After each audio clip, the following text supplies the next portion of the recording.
Il sangue come bene etico per la produzione di capitale sociale e la sicurezza del sangue donato, in inglese BESSI, è un progetto coordinato dall'azienda ULSS 10 e finanziato dal programma di cooperazione transfrontaliero IPA Adriatico.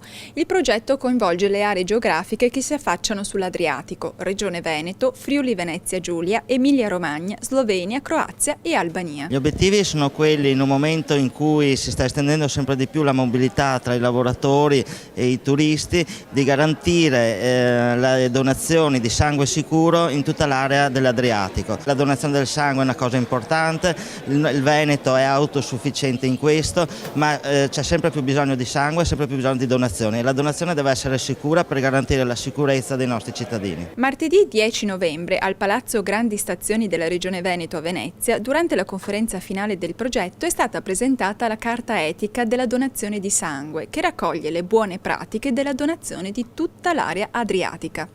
La carta etica è un'esigenza delle associazioni di volontariato che partecipano a questo progetto.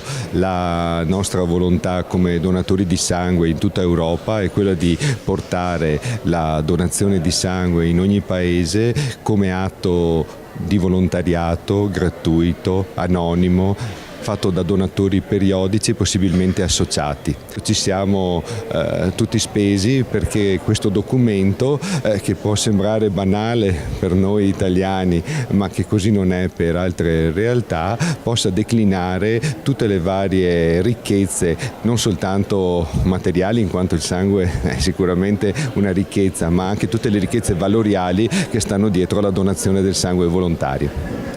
E come si sono attivati i diversi paesi per raggiungere gli obiettivi del progetto?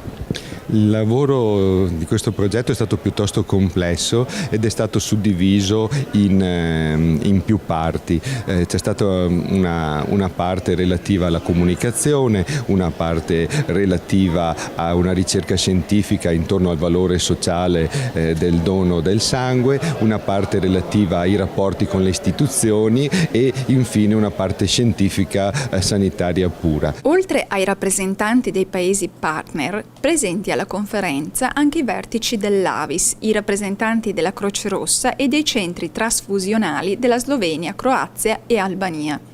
I partner di progetto hanno sviluppato una campagna di comunicazione fondata su un insieme di principi e valori comuni, con lo scopo di accrescere il numero dei donatori volontari nelle aree coinvolte.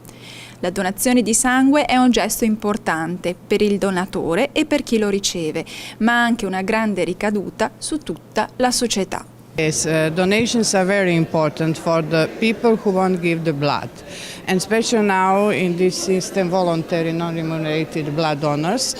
People want to give some gift, what they can give to somebody others, but in other hands, this is a big improve for society. This is something what is very important, and we have enough blood doses for the patients in the hospital.